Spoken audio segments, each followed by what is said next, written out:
Am I the a-hole for telling my biological daughter I was nothing more than an egg donor and that her real mother is the woman who raised her?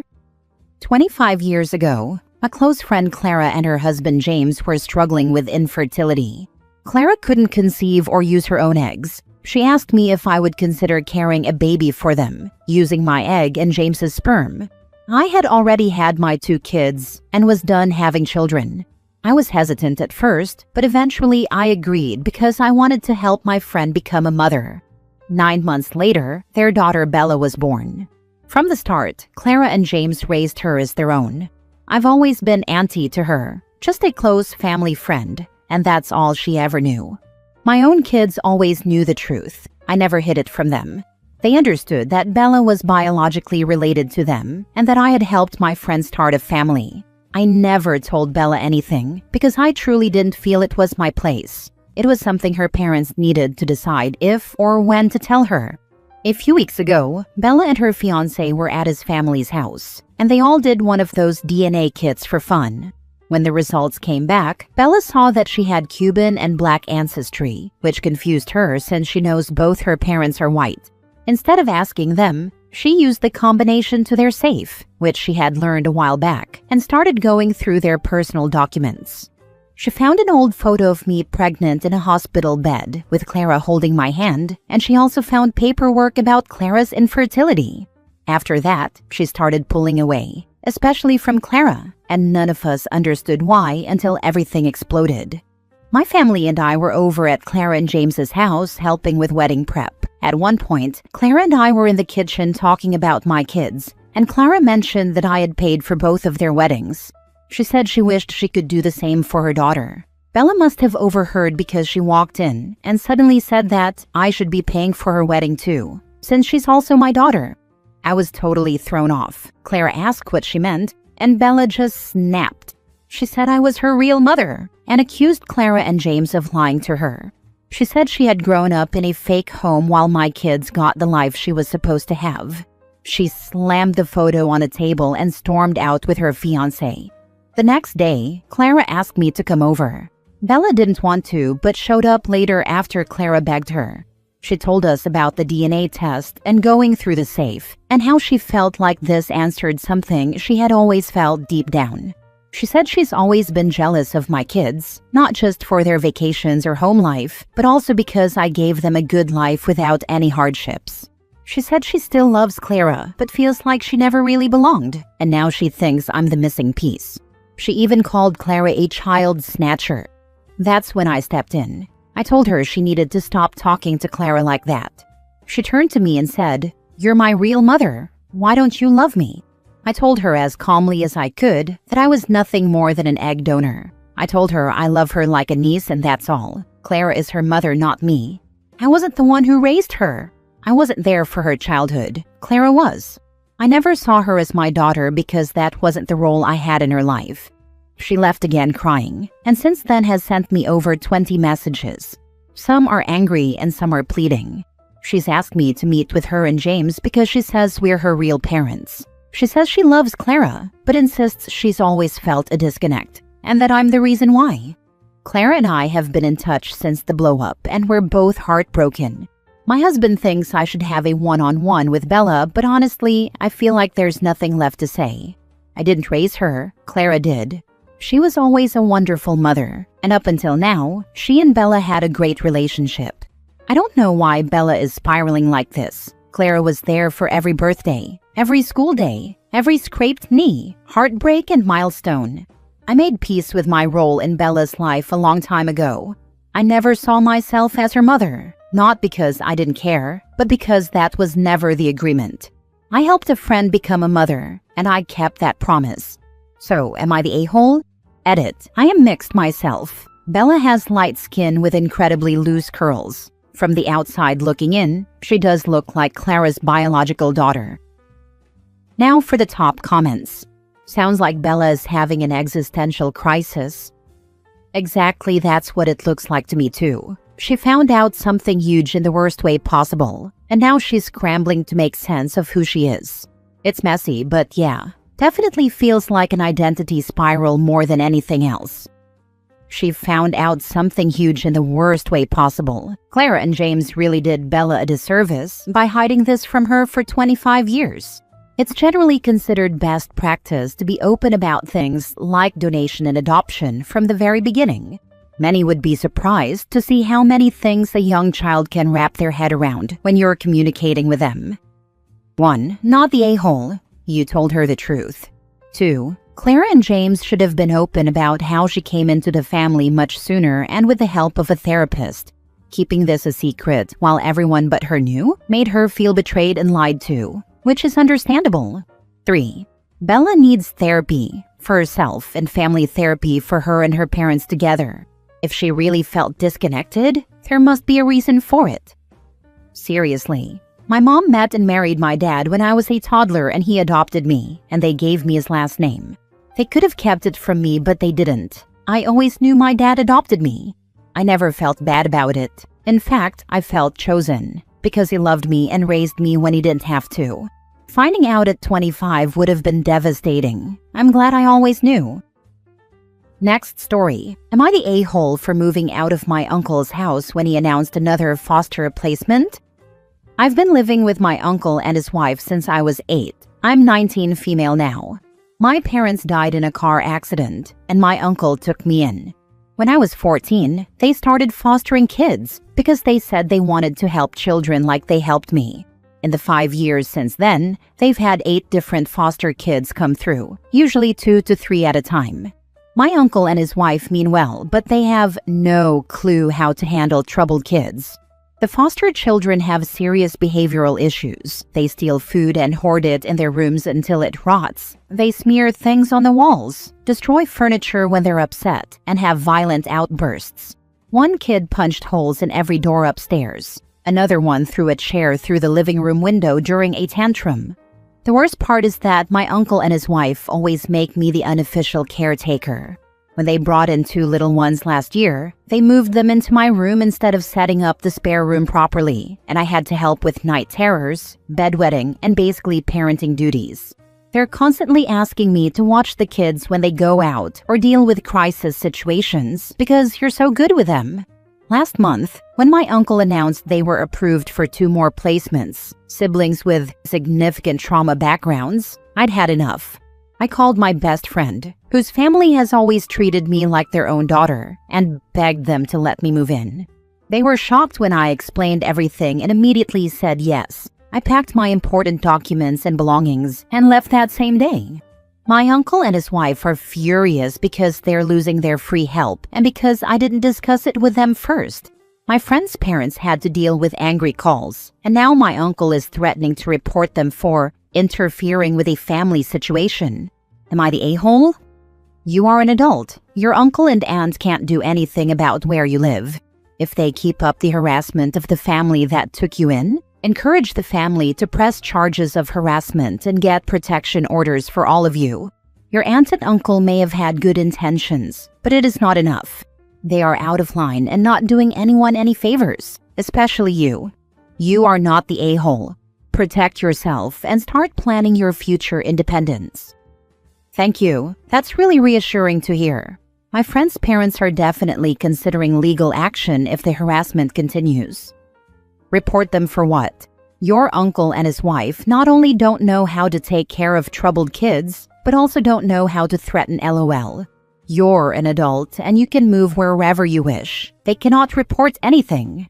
If at all the police show up, you could just say it was your decision, and your uncle and his wife cannot do anything. Right?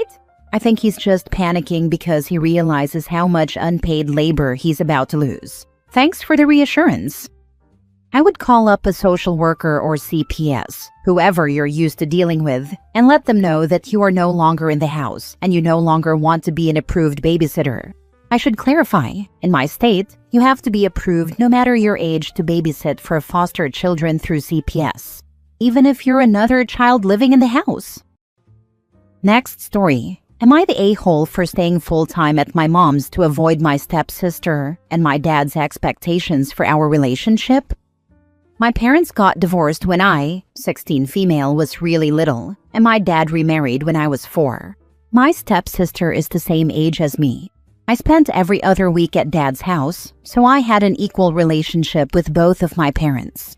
My stepsister saw her dad once or twice a year, and that stopped happening after a few years of my dad and stepmom being married. Because we were so close in age and somewhat similar, my dad and stepmom decided we would be the best of friends and do everything together. When I was at their house, we were expected to hang out all the time and include each other in everything, even if it was hanging out with friends. My stepsister became super attached to it, but I hated it, especially the part about not being able to see friends without the other involved. After a few years, my stepsister pretended to like all the things I did, so we'd be in the same after-school activities, and so our birthday parties were identical, right down to the type of cake we'd get.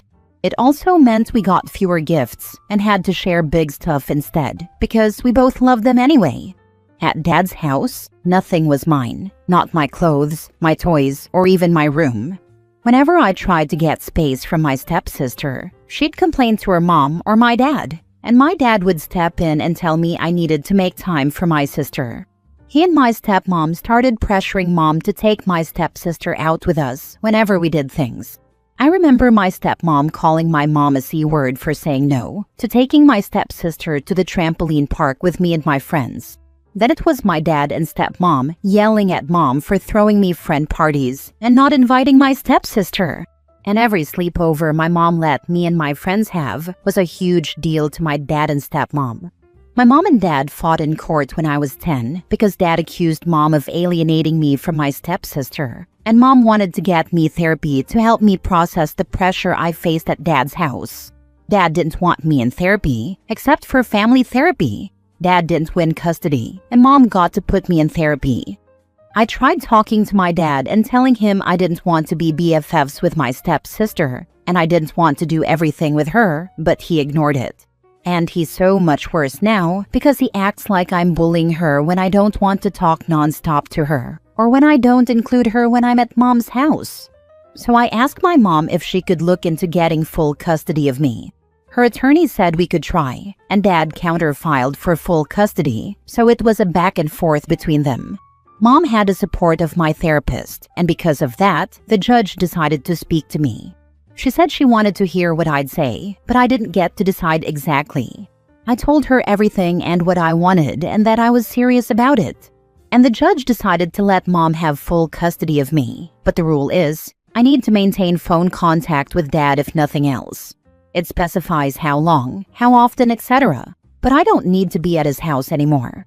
Now, other than school, I never see my stepsister and it's great. And at school, I tell her I don't want to talk and walk away. Plus, I get an extended break because summer. It's great and I'm happy about it. My dad's mad, which I expected, but he told me I wasn't very nice about any of it and that I might not have bullied my stepsister before, but now I basically am. And I'm punishing her for loving me and being my sister. He said I acted like a spoiled mean girl who couldn't handle sharing with someone. And he also said I ran away from most of my family. I don't think so, but maybe he's right, and I do hate that I lost my dad in all of this. Am I the a-hole? Now for the top comments. Even if you were full sisters or even twins, you still deserve to have your own life, activities, and friends. If your father and stepmother has let the relationship naturally grow, you may have been closer to your stepsister, but their interference and their delusion that you need to be joined at the hip ruined any chance of that. Not the a-hole. Agreed. I know this stuff happens more often with twins, but it shouldn't happen to anyone. At least me and my stepsister look different enough. I can imagine it's more frustrating when you are identical twins and feel like you're not even you at all. Not the a-hole, but please be wary of planning to go to college. They're going to likely try to pawn you off on the same university, so you can be roommates and save money or some other crap. I wouldn't share where you want to go with dad or stepmom and stepsister. I'd even consider telling them fake universities. I won't share a thing about this stuff with him or them. He doesn't need to know, and I won't risk her copying me because he shares. Last story. Am I the a-hole for saying my dad is only a good dad to my half-siblings, not me, and using other family to back me up? For 12 years, it was just me, 17 male, and my dad, and for 13 years, I was an only child. My mom wasn't involved when I was a baby, like not involved at all. I never actually met her. She died when I was 5.5, and I have vague memories of her funeral. I grew up with both my mom's and dad's families in my life. But at home, it was just me and my dad, and he wasn't Father of the Year, or even a contender either. He made sure there was a roof over my head and food in the house under that roof.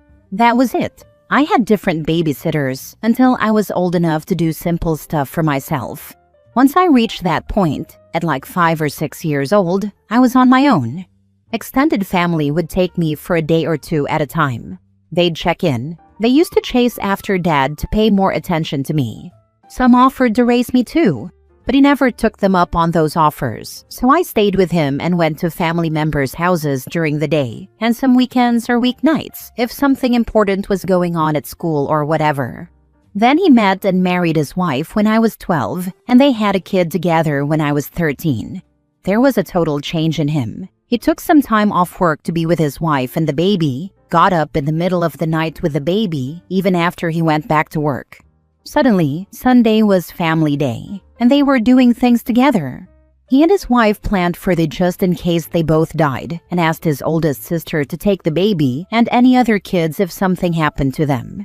She asked about me, and after a few awkward seconds, he said he figured that was a given. But he never legally put things in place for me according to my aunt. It's just my half-siblings, and I have 3 half-siblings now. All 3 were newborns, and there was something in place for the worst. Apparently, I was 13 when a verbal thing happened for me. Yay! With my first half-sibling being 4 now, I can really see the difference in Dad as a parent, because he actually is one. He's involved in teaching them, in putting them to bed, in making food for them, and in knowing what they will and won't eat. There are all kinds of ways he's involved. And yeah, he has a partner with him now for this stuff, but he had support with me and he didn't do anything. For the first time in over 4 years, my dad and his wife wanted a date night, and Dad told me I needed to babysit on a Friday night. I told him no, and he asked why. I told him I work Friday nights. He said I could call off one night, and I said no. I told him he could afford a babysitter like he did for me when I was younger.